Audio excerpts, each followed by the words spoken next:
Good evening. The Yahoos today were on at Canterbury.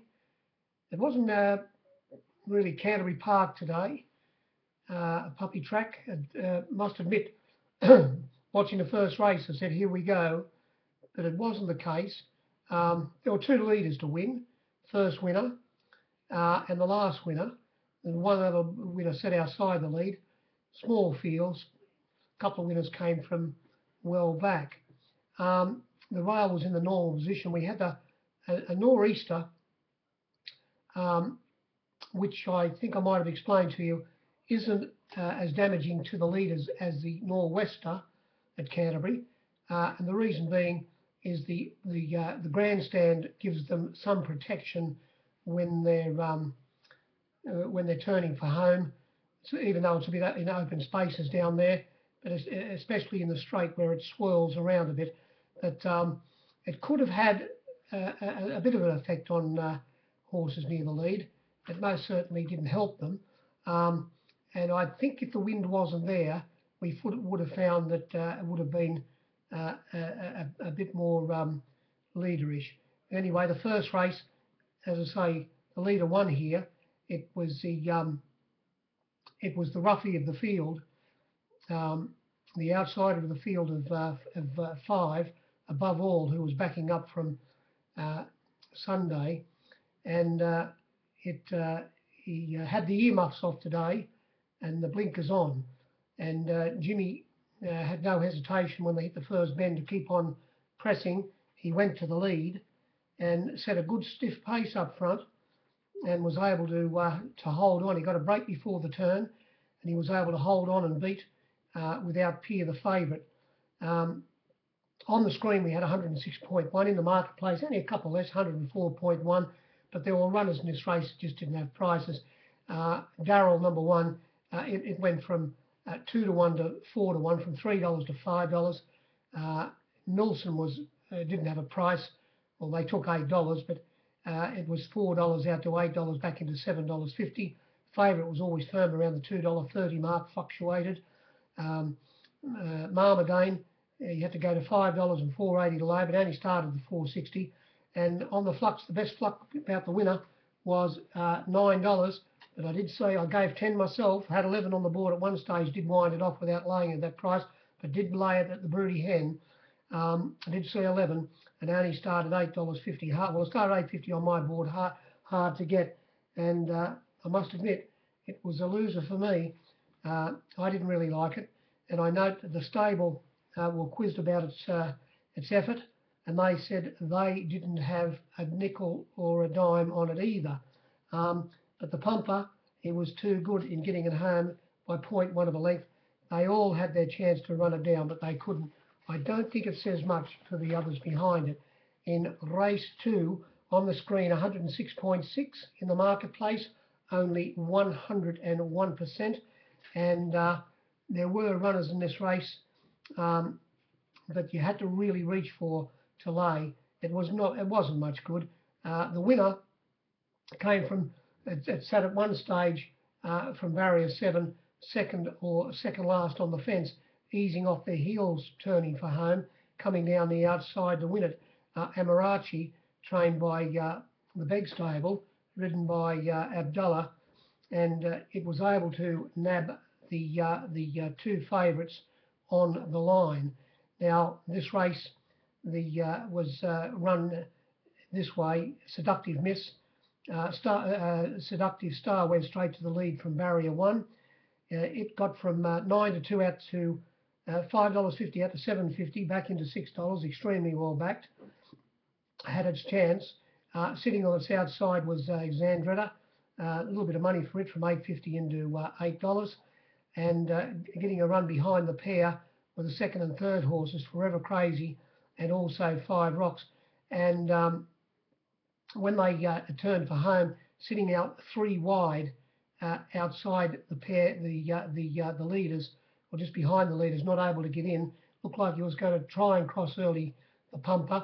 I'm talking about Spurs and Sashes, but he couldn't, and he was posted 3 wide the entire journey, and he only got beat 1.2 lengths. If he would have been able to slot in or draw inside alley, I think it would have won the race.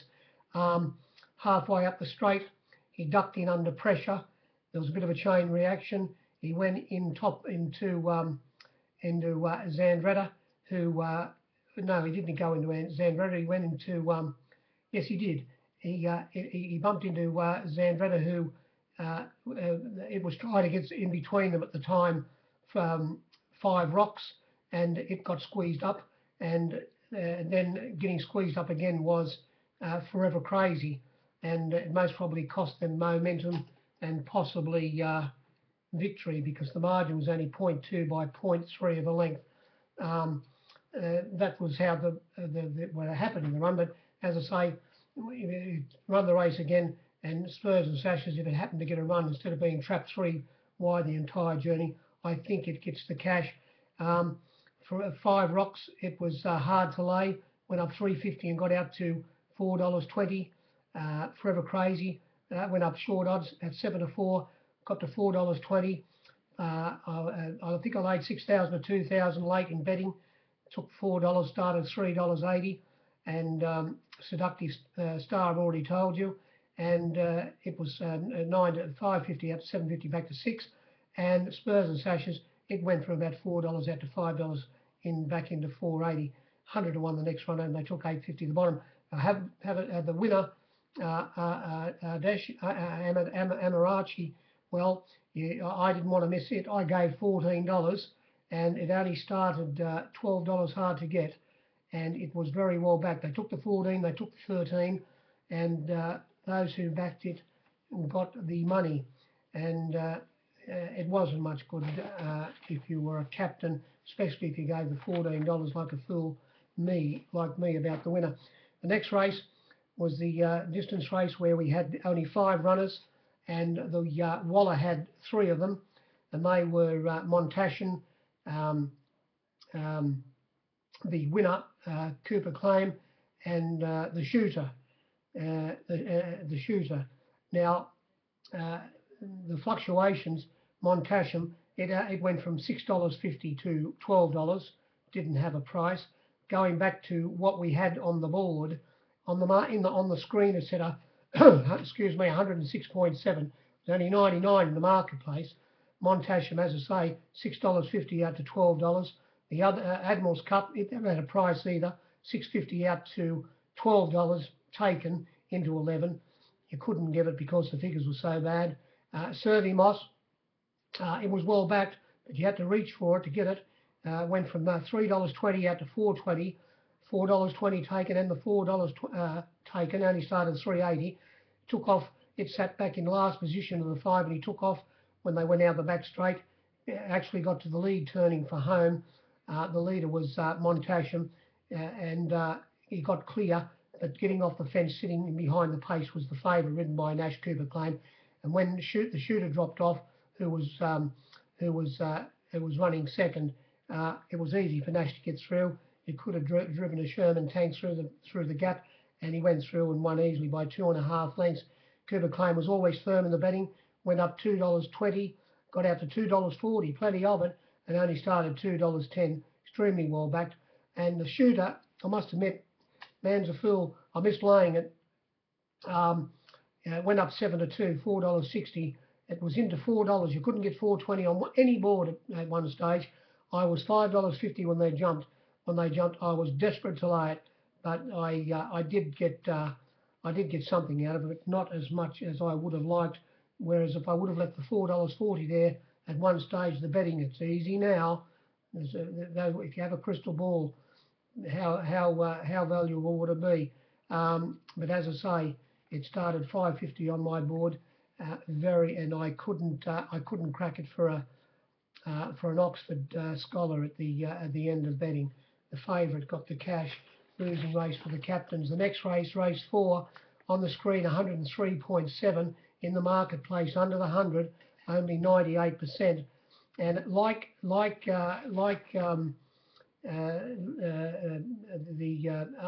Amarachi in race 2, the fluctuations were nearly identical to this runner, Turnerville, who had the one spell at one run at Wyong. after a spell. This was second up today. Was trapped wide at Wyong, the trainer explained, and today it sat back in the field of 5 in last position after the scratching of the favourite, the barrier Amaretti. I'll get to that in a minute. Only 5 runners, and the fluctuations on this winner were $10 out to $14 once again taken, and the $13 taken, and the $12 and the $11 taken. Now it's only started about it started $11, a 10-to-1 chance, and after the scratching of Amaretti, it settled down in last position of the field of 5 and was able to come down the outside and run down the leader, Hot Millie, who had an easy time up in front.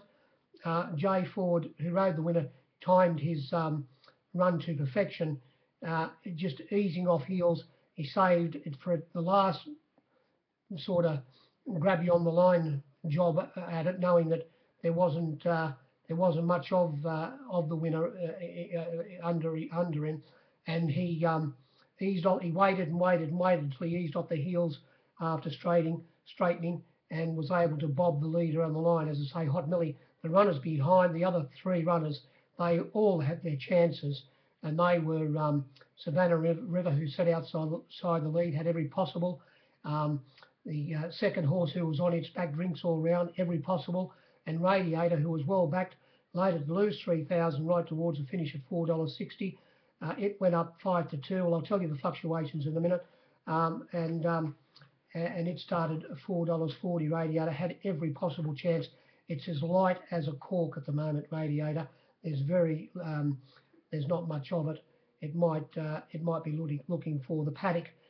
Again, this field, the form out of this race is very ocean. I wouldn't be following any of the runners out of this race. We'll never know. We'll never ever know.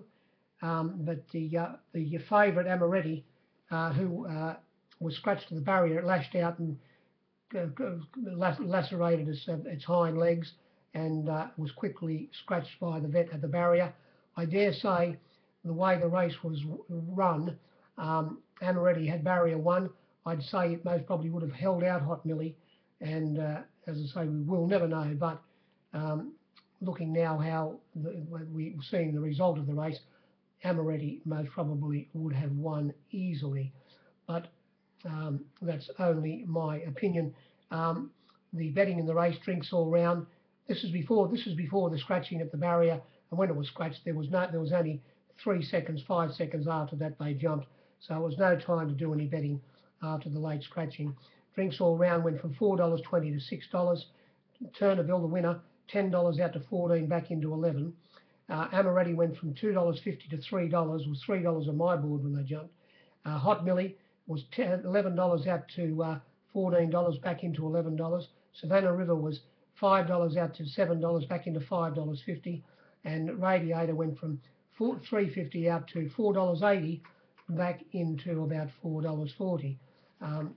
That's about all I want to say there. Race 5, 104.1 on the screen, and only a neat spot, neat 100 in the marketplace. And well, this horse who ran second in this race, Hard Liquor, it's a very headstrong horse, very hard horse to ride. I suppose we can't blame the girl Jenny Duggan. She did win on it last start at Hawkesbury. I know why she got beat today. I'll come to that in a minute. I've already told you about the betting and the percentages we had in the race. Well, we'll go into it now. Hard Liquor went up $3, got to $3.60 in the outer, $3.50 on the fence, and it only started it was into $3. Could have got $3.10 when they jumped, and unfortunately, when there was only a field of 7, and when she jumped, she got into a lovely position, into about 5th hole behind a fast pace set up front by the taxi driver and Magita. Magita finished up winning the race sitting outside Taxi Driver, but unfortunately she went to the rail, and that was the undoing of Hard Liquor. If she would have had it, if there would have been a runner on inside her, she would have been able to, before the turn, come wide around them. she would have swooped, and I have no doubt would have won. But unfortunately, she went to the fence, and getting up on outside it was Rose of Scotland. And at one vital stage, when she tried to push out halfway around the bend, um, Rose of Scotland, with Horseman Bowman aboard, kept her in the pocket, and she was slightly held up for turn, held up turning for home, only slightly, and it wanted to hang in on her all the way. It hit the rail at one stage, and of course the bird had flown. The judge had reached well before the 100-metre mark to put Magita's number in the frame, but he quickly snapped it down onto the ground again, because out of the ground came Hard Liquor and only got beat 0.2 of a length, making up a lot of ground. As I say, the race was a fairly fast run. The taxi driver said led. Magita on its outside. It was a good four lengths to Cafe Lady from Barrier 1 running third on its outside. I'm Ready. And then we had behind the Hard Liquor, as I said, on the fence with Rose of Scotland was outside, and a long break then to the other pair, Stellar Academy running last of the 7 runners. And after turning for home, the taxi driver dropped off. It got to a clear lead, Magita, and it just held on, as I've said, from Hard Liquor. They all had their chance. Won the race again. Hard Liquor started clear favourite, and she most probably wouldn't go near the rail and would get the cash. Race 6, this was a good plonk in this race. The favourite, who just failed to get the money. I'm talking about Night Exemplar. Now on the screen it said 102% in the marketplace, only 98, but there were runners in this race that were well in the market that just did not have a price. For example, number 3, having its first start, Entirely Platinum, who copped a bit of a check at the start, and then another one in the run and pulled a bit on the strider, over raced. It had Barrier 1. It went from $4.40 to $9, 7 to 2 to 8. Didn't have a price. The one below it, Field Marshal, Gay and Nash, it went up $4. You had to go to $7, which I didn't give, but you had to get to $7, which was taken right at the finish, back into $6.50. More or less didn't have a price. You couldn't give the $7 because there were no figures there, and it went straight to the lead. And Nash got off the fence, turning for home, which a few other leaders did too. They didn't stay tight against the fence today. The wind might have had a little bit of an effect on them. Don't think there was anything wrong close to the fence, but as I say, the wind had some bearing, and it ducked out at one stage and caused a bit of interference to Entirely Platinum, but it had its chance. It ran third, beaten 0.7 of a length. Now, the 2 runners that I said that got out in the market, they were the reason the race was no good, and the reason why the favourite firmed up so much, Night Exemplar. It sat in about 6th, 7th position, one off the fence, ridden by Huey Bowman. Coming to the turn, he was able to extricate and get wide up, very wide outside leaders, but coming from behind him was the winner, Rebel Dame, who it wasn't on his back. It was a couple of lengths behind him at one stage, but when Huey had eased off the fence and got wide around the horse's heels, turning for home, looming up, always on his back was at that stage, who had got onto his back at that stage was the winner, Rebel Dame, and ridden by Jason Collett, and it came down the outside and said, "Gotcha," right on the line, Hugh Balls, and or Horseman Bowman, I should say, and it was well back, the winner. It went up at about a 12 to 11 to 1 chance, $12, and got to $19. At one stage was into $14, 19 into 14. I had 15 on my board when they jumped, and it was a far better result, I would say, for most of the captains, or all of the captains, than the favourite, who went up Night Exemplar at $3, 2 to 1 chance, was quickly reached for out to $3.50, but then there was a stacker section for it. It was $3.50 to $3.40, $30, $20, $3.10, $3, $2.90, and they killed you for $2.80. And it was into $2.60 when they jumped, and it just failed to win. The Satchel saved the day. The only other runner in the race where there was a little bit of money, where there was a little bit of section 4, was Tinsley Green down near the bottom, number 13. It went up safely around about the $8 mark. When it got to $12, it was backed. It was 12 into 11, and they nibbled at the $10 late in betting.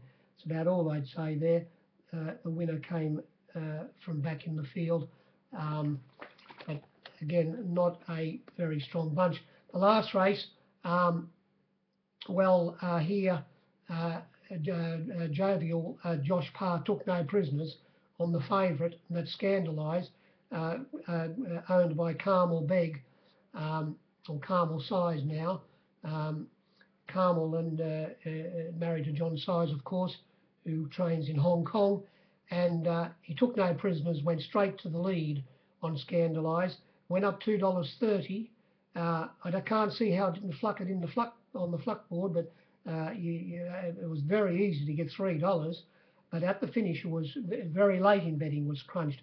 Even at one stage during the betting, $2.50. I don't know what it was taken, but when it was $2.40, $2.30, out to $2.50, halfway through the betting, it was back into $2.40. You couldn't get $2.50 any board, but when there were a few runners back, and I'll get to those, it got to $3. Bookies reached for it, but it was taken towards the end of betting, and the $2.90 was taken, and the $2.80 was very liable in the last 15 seconds of betting.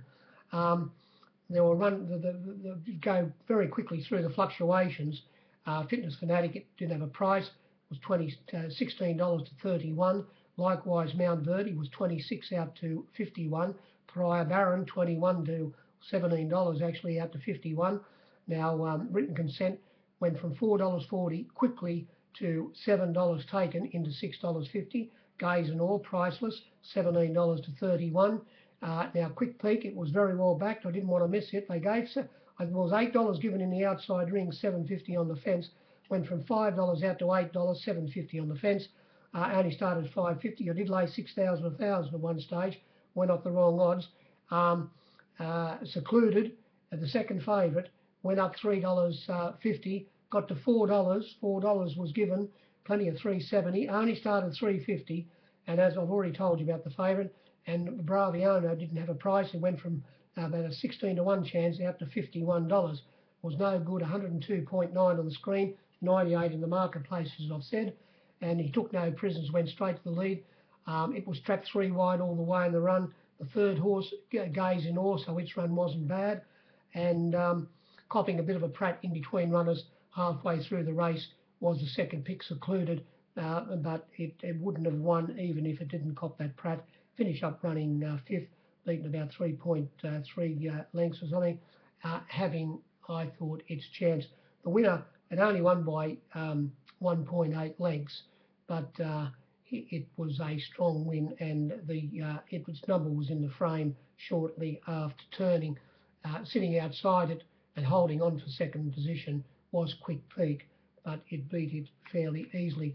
Interestingly, Josh Parr, when he did go to the front, when he turned for home, so it makes you think whether the inside close to the fence was a little bit iffy. The first winner did lead there, tied against it all, as I said, in the first race above all. But when they turned for home, he's 1.5, 2 off the fence, and then he went another couple wide to be 4 off the fence shortly after straightening and held that position all the way down to the winning post. Well, I don't know how I'm going to do it, but how I'm going to do it. We've got it's a joke. We've got this Hawkesbury meeting on tomorrow, the Clarendon course on tomorrow, and then why? We've got Wyong, it'll be a ghost town, Wyong on Friday. Are they kidding? Are they cracking jokes or what? Wyong on Friday, and then Rosehill Saturday, and then we have the 100 meetings on Sunday, of course, around the place. Grand final day too. Go the Storm, and on Monday, of course, which is the long weekend, we have Randwick on. There's a lot of hours to be spent here. Got to burn the candle at both ends. It's not easy, but we've got to keep on trying. Hope your health stays well, and back plenty of winners. Talk to you tomorrow night if I can. Bye.